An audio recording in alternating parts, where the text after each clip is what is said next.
Hello guys, and welcome to a new WARNO video today by me, Vulcan. In this one I'm excited to share with you a first look at the 9th Panzer Division, a new East German division available in the NORTHAG expansion. Let's jump on in.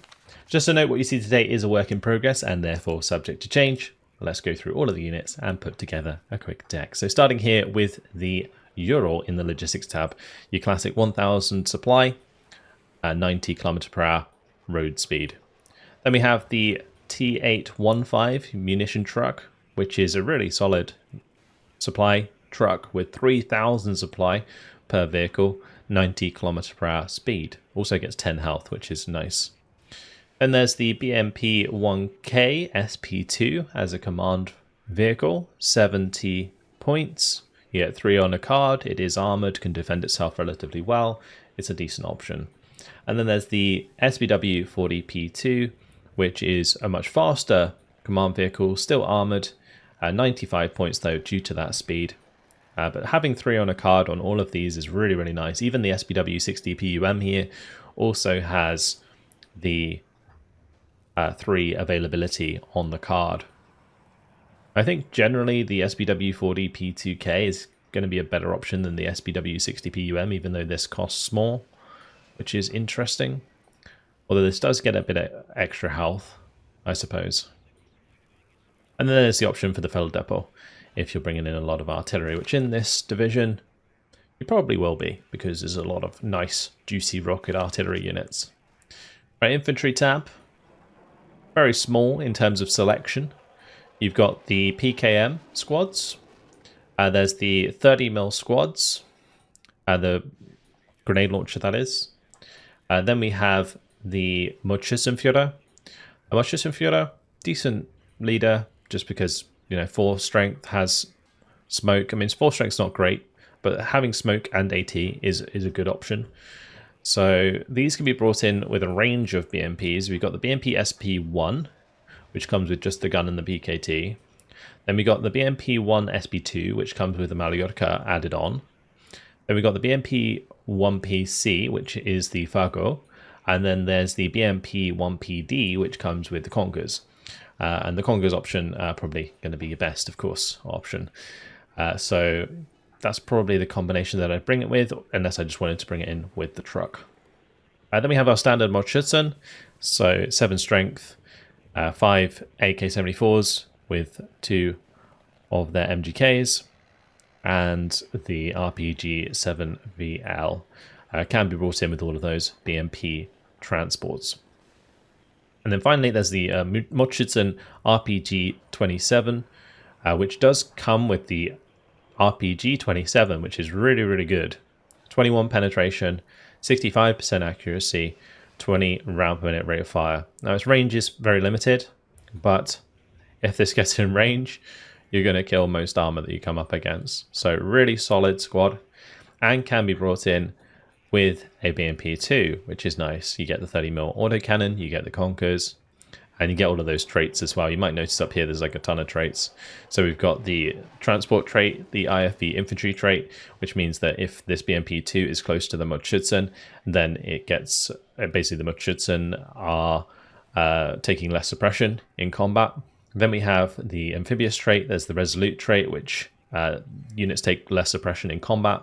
So the Mutschützen, they have both the less suppression in combat due to resolute, and if you have a BMP near them, they're also getting the reduction in suppression from the vehicle being nearby. So in the East German divisions, it's really important that you do take note of that and use it to your advantage, especially considering your squads are smaller, but you can use cohesion and suppression to your advantage. And this last one is smoke. It tells you if their unit has a smoke launcher. Okay, Pioneer Führer. 4-man squad, no smoke, unfortunately, but a decent launcher, I suppose, with 18 pen. These can be brought in with the SBW-70, which is a reasonably good transport.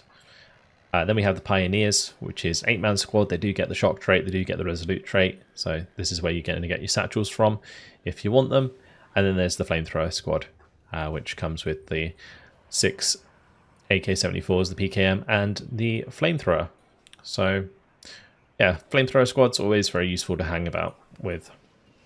And then we've got the Fargo HGM squad with the options of all of the transports, or the BMP-1 transports, except from the D variant, so you can't bring in the Conkers with that. And moving on to the artillery tab, we have the 120mm mortar, which is going to be maybe useful for smoke, but that's about it. Then we have the 122mm Gvozdyka. So, yep, you can get only 2 cards of these, so you can't really get like the critical mass that you'd like. Then there's the Akataya, or like the 152mm. It's okay. Well, it's pretty decent, to be honest, the Akataya, especially with corrected shot. And then there's the option to bring in the rocket boys. So the RM70, very cool indeed. And there's also an RM70 with napalm. Here we go again with another napalm launch. It was bad enough with KDA, but now we have the 9th to worry about too. Yeah, we'll see how ultimately effective this thing is. I really like that they have the model of the spare rockets underneath. Like in the standard RM70, they don't have it. But you can see here, they've added it in for this model, which is really cool. So very nice indeed. Moving on to the tank tab. Malyotka, going to be the first option here with the 17 penetration at 2,625 meter range. These do have good stealth, which does actually make them pretty good for hiding and dotting all over the place. You get 7 on a card with 55 points, pretty good. Then there's the Sturm. Now this is a nice option because it has 2,800 meter range Kokon. So really, really great for supporting your T-72s, which is going to be the main tank that this division has access to. So we've got the T-72MK for 175 points. Its gun has 19 penetration at 2,100 meter range with 60% accuracy due to the veterancy. It's reasonably priced, honestly, for a command tank. And then you have the T-72MUV2, which is basically the standard variant of it. So same stats, just without the veterancy there because it doesn't have it auto-selected. So that's why the statistics go down a little bit. Actually, I say that this thing has slightly better armor. Interesting. So you get 16 front armor for 155 points. That's pretty good, honestly. Then we have the T-72M1K. So this is increasing its armor. That's about it. And then we have the T-72M1. Again, just more or less an increase in armor for 5 points. And then there's the T-72S, which is unique to this division. It comes with the Zvir ATGM that it can fire out of its main gun, which has 21 penetration at 2,800 meter range with a 60% accuracy. That's huge. Nice 18 front armor. You get explosive reactive armor, which gives you the extra health. Your gun's still lacking though. Like 19 penetration is okay, but 2,100 meter range is really rough. The nice thing about the Soviet tanks is they still have like the maximum range on their guns. So after they fire the HGM and they get into gun range, they can do a lot of damage. Whereas this, you're going to be using it like a sniper with its HGM. And then you're going to have to like play to get it closer before you can actually engage with the main gun, which is going to be really odd to play with. Moving on though, we have the Recon tab. So MI2. Standard stuff, 30 points, 4 on a card. Very good optics. Then the MI2 US adder, which comes with those 4 PKTs on the side. Useful for maybe just like strafing down straight infantry squads on the flanks. There's access to the Aufgabe. They can be brought in with a standard UAZ with the KPVT, or the Schwimmwagen, the MAV, which is cool. I do like this as an option because it means you can just take your Aufgabe like across rivers and put them in sort of less likely positions that your enemy is going to discover. Then we have the Aufgabe. These guys can come in with the BMP-1 Aufgabe, which is nice because Having a BMP-1 with extra optics is pretty good because it can make good use of its Maliotka. The Maliotka are like not the best ATGM in the world, but still being able to like just hit enemy units with that at a distance because you can spot them is really, really nice because it lowers the enemy cohesion even if you're not doing much damage. Other options, SPW 40P2. So not a bad unit, honestly. It's like a BRDM2. Like 100 km/h speed. I think these are actually relatively good at the start of the game. And they're also getting Resolute trait because of them being East German. Same with the BRM1. Exceptional optics just makes this fantastic. And then finally, there is a Soviet jamming helicopter. So it has the jammer. The jammer downgrades the optics of enemy recon equipped with radar within range, and it also removes a corrected shot in the area, which is really, really useful in some situations. So you can just have one of these like landed behind a building and just make it so that the enemy can't get accurate artillery shells on you if they're using a lot of guns like that. Otherwise, a solid recon as well, just because it does have that 30% ECM. Quite difficult to shoot down compared to other recon helicopters. Moving on to the anti-air. Product Strela 2M. It's always been terrible. Strela 2M only has 35% accuracy, 2,475 meter range. We kind of get access to the Igla, which is 2,650 meter range with 50% accuracy, so that's nice. Then there's the Shilka. Spags getting their damage increased against infantry is really nice, but I'm not sure if you'd want to do it with this vehicle, just because your ground target range is only like 1,200 meters. It does still have the Resolute trait. Like generally speaking, like the East German AA will deal a lot better with like enemy helicopters, especially in like a rush scenario where like a bunch of Apaches or Cobras suddenly turn up, because its Resolute trait will stop it from getting stunned so quickly. So it could be useful for those situations, but you got your nice and reliable Strela 10M here, which has the same accuracy on the move as it does stationary. So you can kind of kite away from incoming helicopters, and you also have like decent accuracy against aircraft.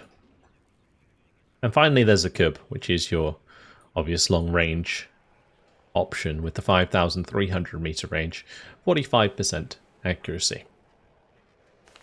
Moving on, we have the heli tab. So we do get access to the Mi2 URN, which comes with the 23mm autocannon and 57mm rockets. Really, really good in a pinch, just to kind of stop infantry breakthroughs and light vehicles, especially like if something is in your backline.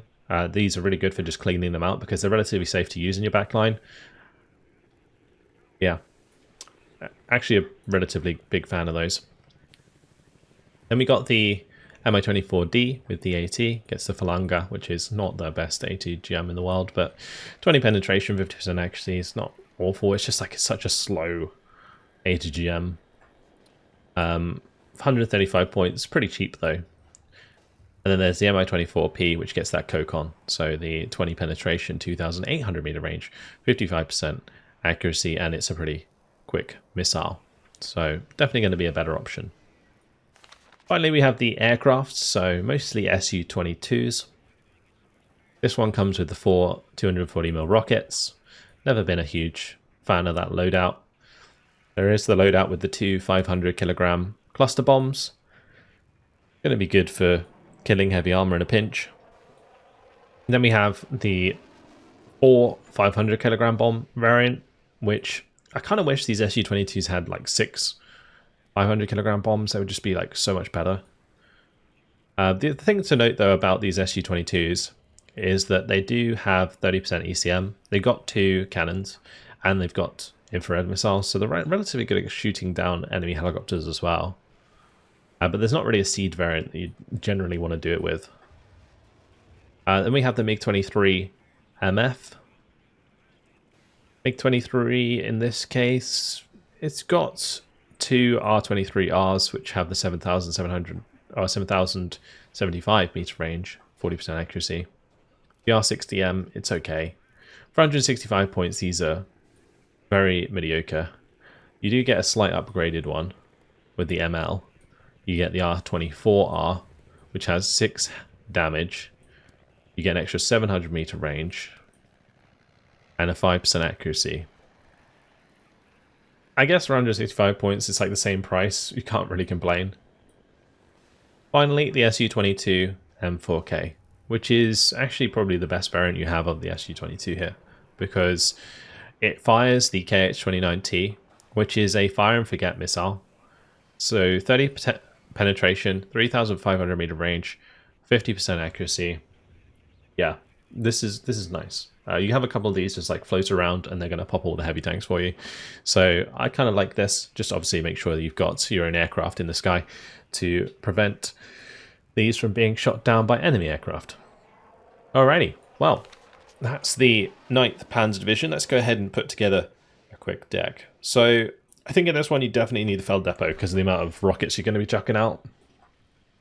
You probably don't need the T813. I don't know if I would or wouldn't take these, because the big problem is you've got all of your supply in one place and you're not going to be using them on the front line, so you'd need to then bring 2 cards in order to split it up. I don't know if it's worth it to do that.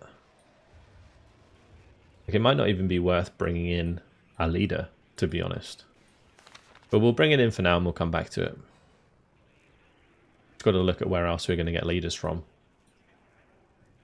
So in this tab, you're very limited on the amount of infantry you can bring, but you're definitely bringing in the BMP-2s with the Mod-Shits and RPG-27. That's like such a nice combination. You're definitely bringing in the Pioneers. I don't know if you'd want to bring them in with the SPW-70 or the MTLB. MTLB makes them really cheap, so that might be a nice choice. Just make sure you're not wanting to use them at the start of the game. If you want to use them at the start of the game, bring in the SPW-70. Otherwise, maybe we could do Pioneers as well, keep them nice and cheap in the MTLB. And then we do like Mudschützen in 1 PDs with the Conquerors there. And we can like upvet them even. Oh, you can actually upvet them quite a lot. That's not bad. Okay, I'm not going to go too much further with that for now. We're definitely bringing in our rocket artillery. And we'll probably want to bring in maybe a card of Akatsuya. For the tanks, you're definitely bringing in the T-72Ss. You probably upvet these ones. And definitely bring in the leaders. I think those are fine. Just bring in like 2 cards of those. That gives you like 6 leaders overall. Actually 7 leaders overall with the BMPs. So that's more than good enough. Definitely bring in the Sturms. Trying to think if it would be worth maybe bringing in the MUV2s with high veterancy. Something like that. That could be really scary. Especially at like closer ranges.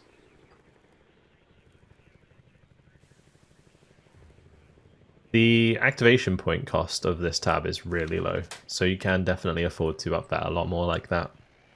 Alright, moving on here, we're definitely bringing in the MA8, definitely bringing in the BRMs. I am almost tempted to bring in 2 cards of BRMs, but you'll probably want some Aufkada early on. We'll bring them in the Schwimmwagen. And maybe we just do like a SPW 40s. I would like the Motavkada in the BMP 1s, but I'm not sure I can fit them in. For your AA, probably Kub's upvetted. Strela 10M is fine as it is with a card of upvetted Iglas. Definitely MI2s. I don't know if I want to bring in an MI24P, maybe. I might take that out though. Both cards of the SU-22s, definitely bringing in the MiG-23 MLs. The rest of them, I'm not even sure. I don't think you need HE bombers, but cluster might be the way to go, because if there's like enemy smoke, you'll need something to be able to bomb regardless. So with the 2 points, we can either add artillery, like maybe some cheap mortars, or we can bring in, what was the other thing? More tanks. Maybe the Malyutkas. Because these get good stealth, they're actually pretty nice. Let's like just take one of those out. We'll put them like so. And then I can still have some extra artillery. I'm going to bring some mortars, I think, in an MTLB, just to provide smoke.